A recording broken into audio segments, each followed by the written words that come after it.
ఆ గ్రామస్తులు సాగు భూముల వద్దకు వెళ్లాలంటే వాగు దాటాల్సిందే. వరి నారుకు నీరు పెట్టాలంటే పీకల్లోతు నీటిలో ఈదాల్సిందే. పంటకు ఎరువు వేయాలంటే ప్రాణాలు అరచేతిలో పెట్టుకుని నదిని దాటాల్సిందే. వికారాబాద్ జిల్లా పరిగి మండలం చిగురాల్పల్లి గ్రామ పరిధిలో 2 వాగులున్నాయి. వాటిపై వంతెనలు నిర్మిస్తామన్న ప్రజాప్రతినిధుల హామీలు ఏళ్లుగా నీటి మాటలే అయ్యాయి. ఏటా కొద్దిపాటి వర్షానికే వాగు పొంగి రాకపోకలు నిలిచిపోతాయి. ఇక వానాకాలం వచ్చిందంటే అంతే సంగతులు.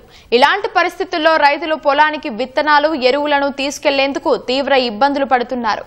చివరకు వెదురు బొంగులు, ఇసుక బస్తాలతో తాత్కాలిక వంతెన నిర్మించుకుని ప్రమాదకరంగా రాకపోకలు సాగిస్తున్నారు. ఇకనైనా పాలకులు స్పందించి వంతెనలు నిర్మించాలని కర్షకులు కోరుతున్నారు.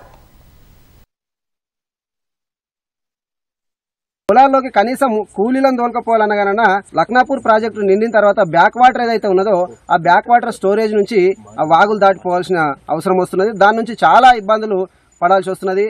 మందు సంచులు తీసుకుపోవాలన్నా, కూలీలను తోలుకపోవాలన్నా ప్రతి విషయాన్ని కూడా బ్యాక్ వాటర్ దాటిపోవాలి, వాగులు దాటిపోవాలంటే 2-3 ఎకరాల లోపు ఉన్నటువంటి రైతులే ఉన్నారు. దీనికి కుంపల్లి, అన్నారం, చిగురాల్పల్లి 3 గ్రామాల రెవెన్యూకి సంబంధించినటువంటి పొలాలు ఇటువైపు ఉన్నాయి.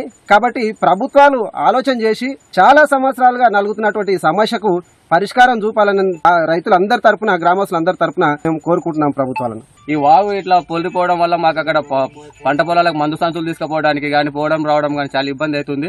ఎన్నో గవర్నమెంట్ ఎన్నిసార్లు విజిట్ చేసి చూసుకోకనే కానీ ఎవరు దీనికి ప్రత్యామ్నాయంగా ఏర్పాటు చేయడం లేదు, ఏం లేదు. ఇంకా అక్కడ ఉన్నటువంటి చిన్న దగ్గర కూడా శిలాపాలకం వేసారు. ఇవన్నీ గవర్నమెంట్ కాలయాపన చేస్తుంది. ఒకవేళ వాగులు ఎక్కువ వస్తే మనుషులు కొట్టుకుపోయి చనిపోయే ప్రమాదం కూడా ఉంది. కాబట్టి దీన్ని తొందరగా పరిష్కారం చేస్తారని అనుకుంటున్నాను.